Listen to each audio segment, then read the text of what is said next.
सांगितलं ना मेसेजमध्ये 27-28 जूनला पाऊस येणार आहे म्हणून. हो झाला ना तुम्ही सांगितल्याप्रमाणे. आणि तरी शेतकऱ्याला सांगा आता ना, म्हणजे आज तसं तर मध्यरात्रीत बऱ्याच ठिकाणी पाऊस सुरू होईल आज आज का? विदर्भात. हो विदर्भात. हो. आणि आपल्या इकडे मग उद्या त्याला सुरुवात होईल.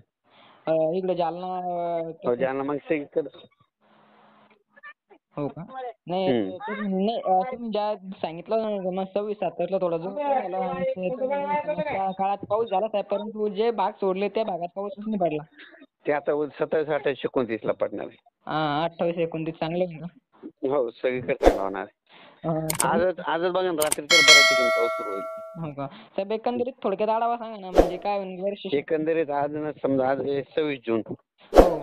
आज मध्यरात्रीच विदर्भात पावसाला सुरुवात आहे. मग 27 ला मग पुन्हा आणखी पुढे येईल ते पाऊस. 28 ला पुन्हा आपला मराठवाड्याकडे 29, 30 मग सगळीकडे व्यापून टाकेल. पण ह्या ना 3 दिवसात बऱ्याच ठिकाणी पाऊस पडणार. हो. नाही शेतकऱ्यांना कसं वाटू लागलं साहेब, बऱ्याचशा शेतकऱ्यांना म्हणजे असं टेन्शन वाटायला लागलं की आता चिंता म्हणजे काळजी वाटायला लागली की गेल्या वर्षी सारखं नाही झालं पाहिजे. गेल्या वर्षी. नाही तसं होणार नाही. हो का? आणि त्याच्यानंतर हे आता 30 तारखेपर्यंत जोरात पाऊस पडणार आहे. त्याच्यानंतर 6 जुलै नंतर पुन्हा आणखी मोठा पाऊस येणार आहे. हो. नाही म्हणजे पाऊस एकदम बंद होणारच नाही, चालूच राहणार. हो. इकडे सोयाबीन वगैरे जे शेतकऱ्यांचे सोयाबीन मका असते ना, त्यांना बऱ्याचशा शेतकऱ्यांच्या सोयाबीनच्या मकाच्या माना टाकलेल्या आहे पावसापासून, कारण की एकदा पडला तर पाऊसच नाही करत तिथे. हा.